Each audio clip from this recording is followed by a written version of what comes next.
I didn't really like my stepdad.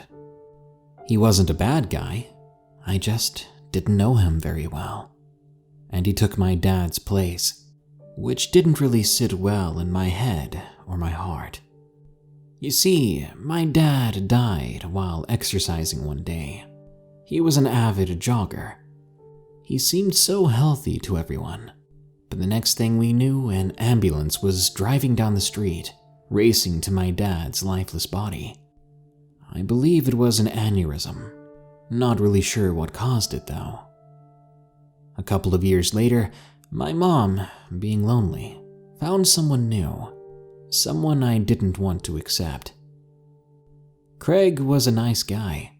He was in his early 50s, loved playing video games with my brother and sister, and he took every opportunity he had to try to bond with me. But I wasn't ready to open up yet.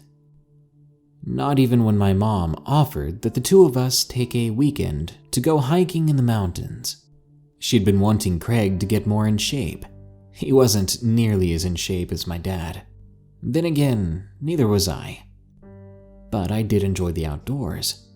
Craig obliged, but I was hesitant. Imagining just how awkward it was going to be, just me and Craig out in the woods, it didn't sound too fun. One night when my mom pulled me aside after dinner, she begged me to go with him.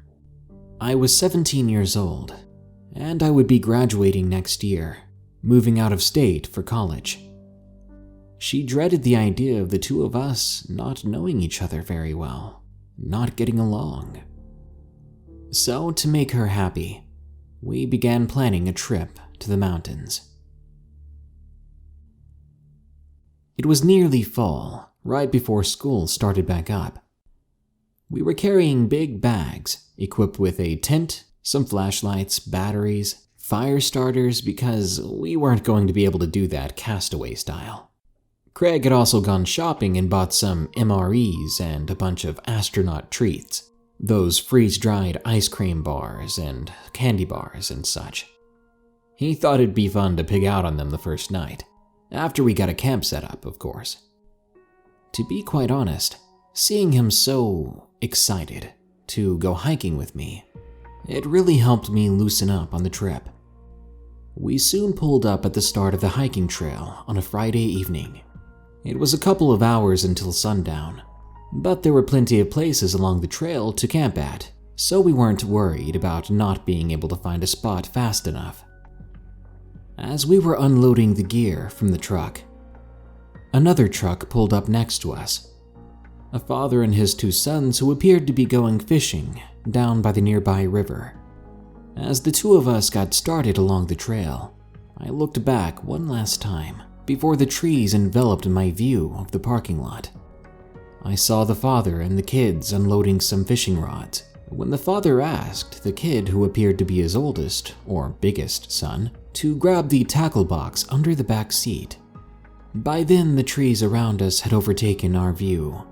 It was now just us and nature, and a slowly reddening sky. After about 15 minutes of a walk, we ended up setting camp in a small clearing, which sat several yards to the right of the trail. If any other hikers happened to walk by and turn their head, they'd be able to see us pretty clearly. The two of us fumbled with getting the tent set up, eventually laughing each time we failed to do so. When we managed to rig it in a way that it wouldn't fall, we collapsed on the ground, tired, and getting pretty hungry. Craig whipped out 2 astronaut ice cream sandwiches from his backpack, tossing one at me. It was a Neapolitan flavor, strawberry, vanilla, then chocolate. It was dry as heck, as expected, but really delicious.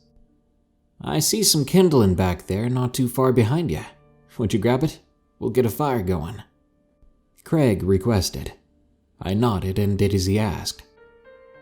I brought back a mess of twigs. We made a slight hole in the ground and put the twigs inside. He poured some lighter fluid on it and set it ablaze. Then slowly, one by one, he piled on some small logs, until there was a full-blown fire before us. He began to pull out 2 of those collapsing camping chairs. We'd brought those along too, though I think he was regretting it. Carrying just one of those heavy and awkwardly sized things was a bit much, especially for a long hiking trip. But at least we'd have something to sit down on that wasn't dirty or wooden. He passed me the light blue, and he sat down in a lime green. With a big sigh, he asked me, "How you holding up so far?" I swatted at a gnat or mosquito or something on my neck, then answered, "I love being out here, but never really went camping much." "Well, you probably can't tell," Craig said, smacking his beer belly, then laughing, "but I'm no outdoorsman either." "So, what you hungry for? Beef stew or chicken soup?" He pulled out a couple of MRE bags, then dangled them in front of me to let me choose. Your choice," I answered, not really knowing what to say. I'd never really had an MRE before, and I wasn't too sure they'd be very good. "Beef stew it is." He placed the other bag back in the backpack, then carefully began to read the immense instructions on the back of that bag. After watching him for way too long trying to figure it out, he finally managed to get the bag to the point where the food was heating up inside. We had to sit a couple more minutes before it was done. There was an awkward silence for a while. I think Craig was trying to figure out what to say to me. And to be fair, I didn't know what to say to him either. Suddenly, he blurted out, "So, how's school been? Got a particular girl in your life?" I smirked.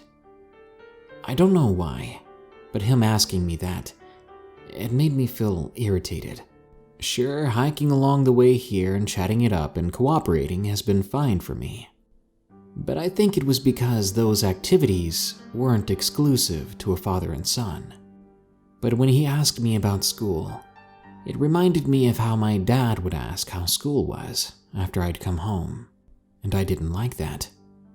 This may sound immature and even mean, but it made me feel like he was pretending to be my dad, but he wasn't. In my head, he was not my dad. He was just a strange man who met my mom, and they happened to get along together. I felt forced to know him, and now I felt forced to bond with him. Looking back on this now, I feel so bad.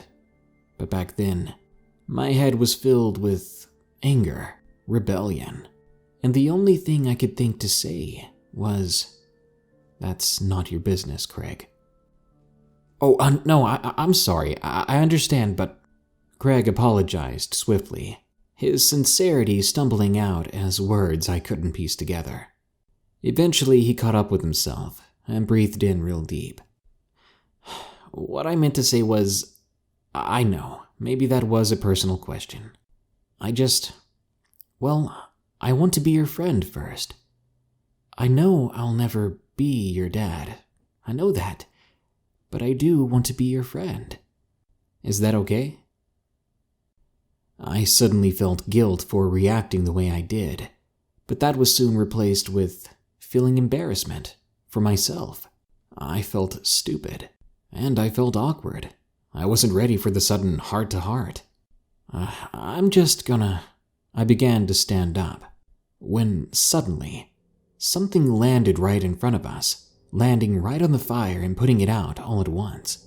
I fell back into my chair, and Craig shouted. The two of us looked down at the campfire together, and there we saw the strangest thing. There was no trace of the dark object we saw briefly fall between us. There was no trace of an impact on the fire either. Instead, the fire was out. Well, it wasn't out, actually. It was as if it had never been started. The hole was there that we dug for the fire, and my kindling was waiting to be lit. There was no trace of the twigs being burned. As a matter of fact, the small logs that Craig had placed in the fire were now gone. "What in the world?" he said, then turned around where he'd kept the logs. "Oh my God," he muttered. "What? Craig, what is it?" I was feeling a bit nervous then. Without turning around, he instead beckoned me with his hand. I came over and looked over his shoulder. There on the ground was each and every log he had found and gathered, including the ones he had placed in the fire. They'd somehow returned to their spot behind him and were not charred or burnt at all. How is that possible? I asked. You're asking me? I've got no idea, he admitted. It's like a glitch in the Matrix, I guess. I think he was trying to make light of the situation. It wasn't really scary. It was just really confusing, because neither of us had any idea what had just happened. Soon after that, we prepared the tent and got ready to go to sleep.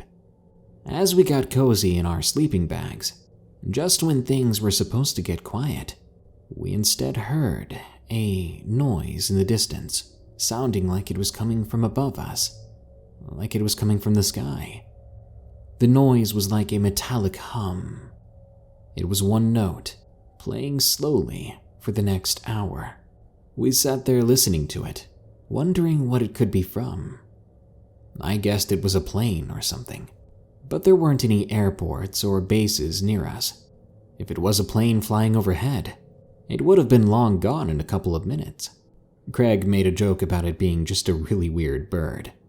I didn't know how to reply. He eventually fell asleep, and after several more minutes of confusion, I was too tired to keep my eyes open. In the morning, we packed up, heading further up the trail. The plan was to make it to the peak and then go back down, camping another night before going home. But plans be damned. We never did make it to the peak. 3/4 of the way up, the humming sound we'd heard in the sky the previous night came again. This time, it was ahead of us. Not above us at all, but ahead of us. Like, if we kept walking, we'd run into it, whatever it was. With curiosity, we kept going, albeit more slowly than before. At the next bend in the trail, I stepped around the corner first and stopped. It took everything I had just to keep breathing. "Oh my God," I said, and Craig came rushing up to me, asking what was going on, but then he was breathless too the next second. Ahead of us, where the canopy and the trees opened up just above the trail, hovered 3 vortexes. They're hard to describe. They were these black voids sort of spiraling and swirling in on themselves. Each of them hovered a few feet off the ground. I was so awestruck and dying for an explanation for these things that it took me a minute or two to notice the dead deer on the ground. It was a buck. It seemed to have been freshly killed by something. Its midsection was all torn up. They began to descend, these vortexes, onto the carcass. Must have taken them a couple more minutes to do so. They descended so slowly. All the while, Craig and I were dead silent. When these black, spinning things made contact with the deer's body, a great wind began to well out from it, pushing us back. We struggled to keep our footing, and we looked on, trying to see what was going to happen. The 3 black objects suddenly formed together and disappeared instantly. There was no flash of light, no sudden blackout, nothing like that. They were just gone. Maybe we just couldn't comprehend how they left. But looking back on the trail, the deer's carcass was gone. There were no signs of a struggle in the dirt, no markings at all that the things could have left, no sign of a great wind. Craig, in utter disbelief, ran over to where the deer had been laying before. He was pawing at the ground, muttering, "It doesn't make sense. How is that possible?" before looking back at me. "I don't think it's safe here," he confessed. Suddenly, there was a deep snort or huff to the left of us. I ran over to Craig, a bit scared, and stood next to him. We both faced the woods and saw, A buck standing there, perfectly healthy. The horns and that color of fur, they looked the same. The same as the deer that had just been lying on the ground. Its ears twitched at the sound of a twig snapping nearby. Before I could see what it was coming from, Craig had grabbed me by the arm and told me to run. I kept looking back though as we did so. The deer had begun to run as well, but a large cat, a mountain lion I think, had fallen down onto it and was now tearing into its midsection. Tearing into it at the exact same spot we'd found its carcass before. We were running down the trail now. "We need to go home. I don't think it's right here. I'm really sorry. I was having fun." He looked at me, out of breath, and as if asking permission, he said, "Maybe we can do something else sometime soon. Would that be okay?" I swallowed hard, and I nodded. We started to slow down.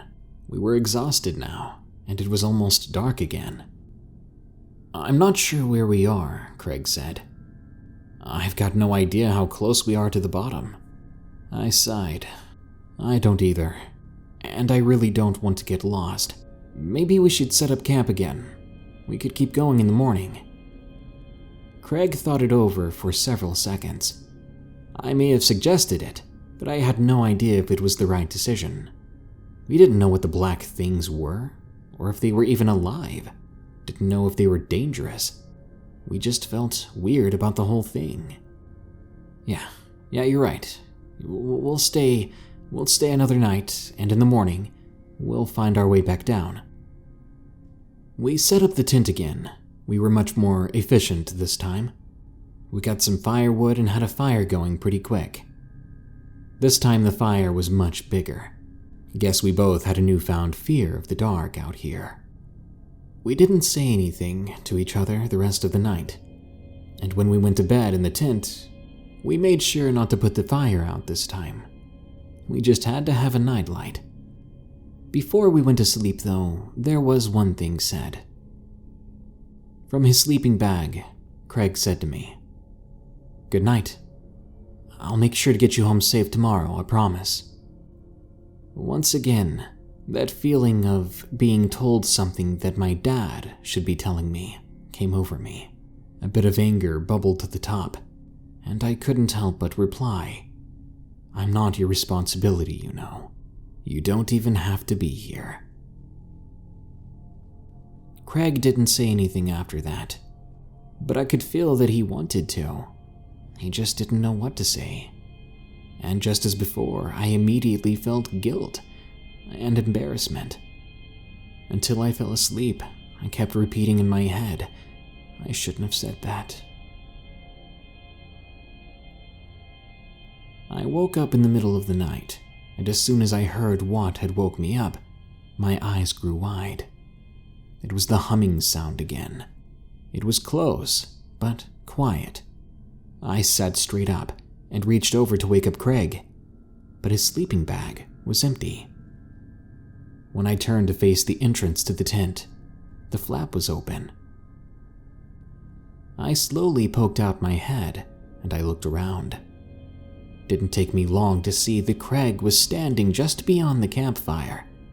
He seemed to be staring at something, and when I felt a powerful gust of wind around me, I got out of the tent and I called out towards Craig.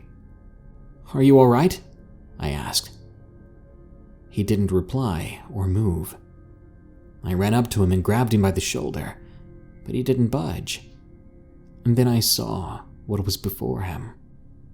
A large black vortex, another one, but bigger than any we'd seen yet, and Craig had reached out his hand to touch it.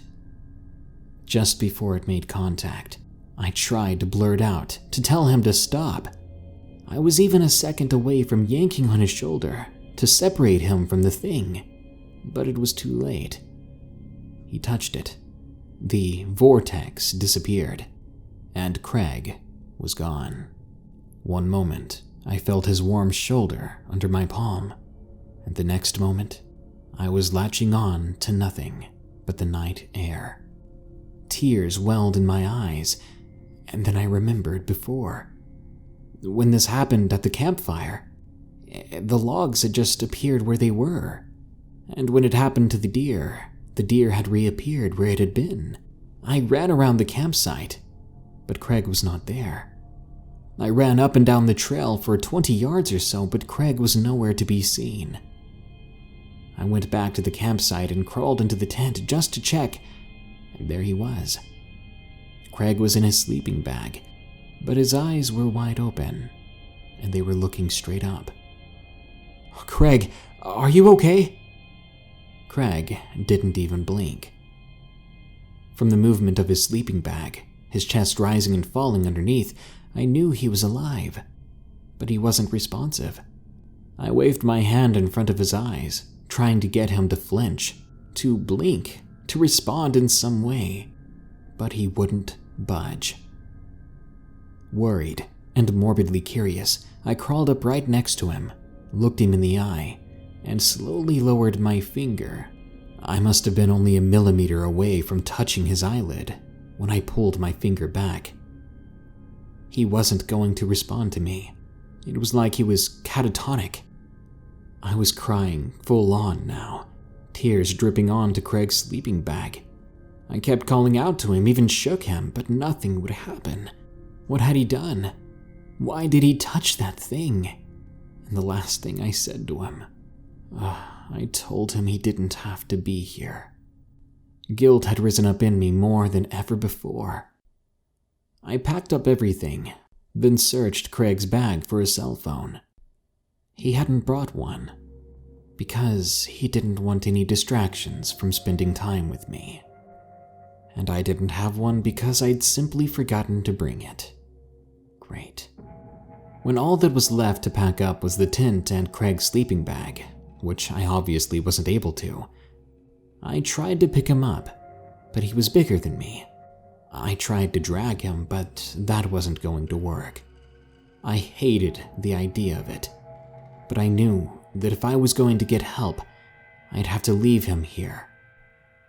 I tossed more logs in the fire, making sure that he would have plenty of light and warmth. I zipped up his tent real well, so that nothing could get inside. Before I walked down the trail, leaving him in the small clearing, I looked back.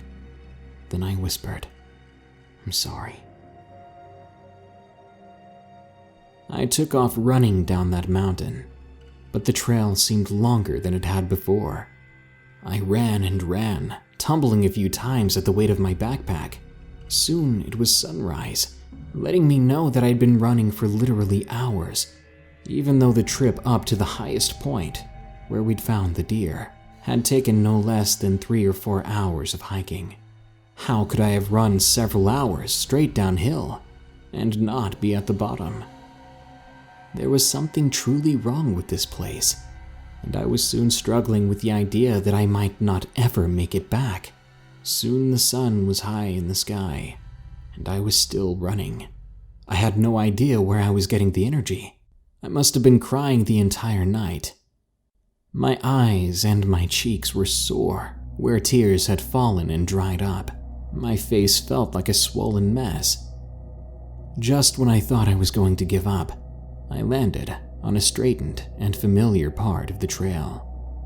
I looked up, straight ahead, where I would have expected the trail to end. But what I saw was different. There was darkness, a wall of sheer black, a black that seemed to swirl in on itself, a black that gave off a strong wind. I looked left and right. This black wall seemed to extend for as far as I could see between the trees. I walked close to it. I followed it to the left for several meters. Still all darkness. I came back to the trail I was on, then went right. And again, nothing but black wall, like the blackness itself was shielding me from exiting the mountain. I came back to the trail, and I looked at it. There was only one way we were going to get off this mountain. I had to make it through. I took in a deep breath, and I swallowed down hard. I grabbed onto my backpack straps, as if they were lifelines. I closed my eyes, and I began to approach the black wall. My breathing became frantic, and my footsteps became less sure, but I kept going.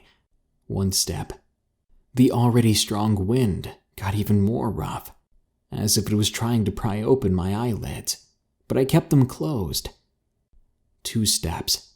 The wind was so strong against my face, it felt as if it was pushing me back, and it was making it hard to breathe. 3 steps. The wind died down immediately. The humming noise that had surrounded me had just stopped. When I opened my eyes, it was a couple of hours away from sunset, and there in front of me was the parking lot. Craig's truck was there, and to my left, a father and 2 sons, one of whom was excitedly racing to the back seat of the truck, pulling out a tackle box from underneath the seat. I was dumbfounded, and I turned around, expecting to see a black wall at the tree line. But what I was actually met with brought more tears to my eyes. I smiled. "Whoa, you okay? If you don't want to go hiking, we don't have to. I mean..." It was Craig.